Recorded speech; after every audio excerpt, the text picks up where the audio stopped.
আমাদের সেই দল আত্মপ্রকাশের যে আমাদের প্রোগ্রামটি, সেখানে আমরা আমাদের জায়গা থেকে বাংলাদেশের রাজনৈতিক অঙ্গনে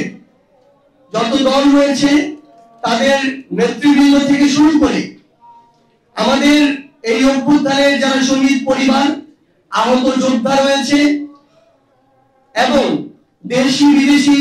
যারা কূটনৈতিক বৃন্দ রয়েছে এবং বিগত 16 বছর শুধু নয়, যুগের পর যুগ ধরে নির্যাতিত যারা যোদ্ধা রয়েছে, যারা এই অভ্যুত্থানের প্রেক্ষাপট তৈরি করেছে এবং অভ্যুত্থানের এই আন্দোলনে সক্রিয়ভাবে অংশগ্রহণ করেছে সকল ছাত্র জনতা এবং আমাদের যে প্রবাসী ভাইরা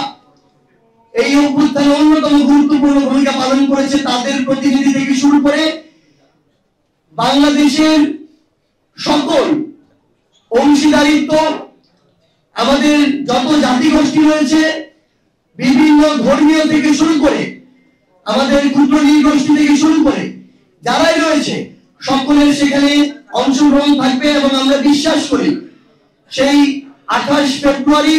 2025 বাংলাদেশের ইতিহাসে নবদিগন্ত উন্মোচনের আরেকটি অধ্যায় হতে যাচ্ছে, আরেকটি সাক্ষী হতে যাচ্ছে। খুনি ফ্যাসিস্ট হাসিনার পতন এবং দেশ ছেড়ে পালিয়ে যাওয়া, এটি অভ্যুত্থানের পরে নতুন এক বাংলাদেশ। এই নতুন বাংলাদেশের সময়ের সবচেয়ে বড় দাবিটি হচ্ছে একটি শক্তিশালী রাজনৈতিক দল এবং আমাদের এই 7 মাসের অভ্যুত্থান পরবর্তী সময়ে সবচেয়ে বড় অনুধাবনটি হচ্ছে সেই 5 আগস্ট নতুন বাংলাদেশে আমরা যে স্বপ্নগুলো দেখেছি, এই জুলাই স্পিরিটকে সামনে রেখে নতুন বাংলাদেশকে আমরা যে জায়গায় কল্পনা করেছি, বাংলাদেশকে সেই জায়গায় নিয়ে যাওয়া একটা দীর্ঘ লড়াই এবং আমরা আমাদের জায়গা থেকে বিশ্বাস করি যে হাজারো শহীদের জীবনের উপরে, প্রায় 1.5 লক্ষ ভাই বোনের রক্তের উপরে দাঁড়িয়ে যে নতুন বাংলাদেশ,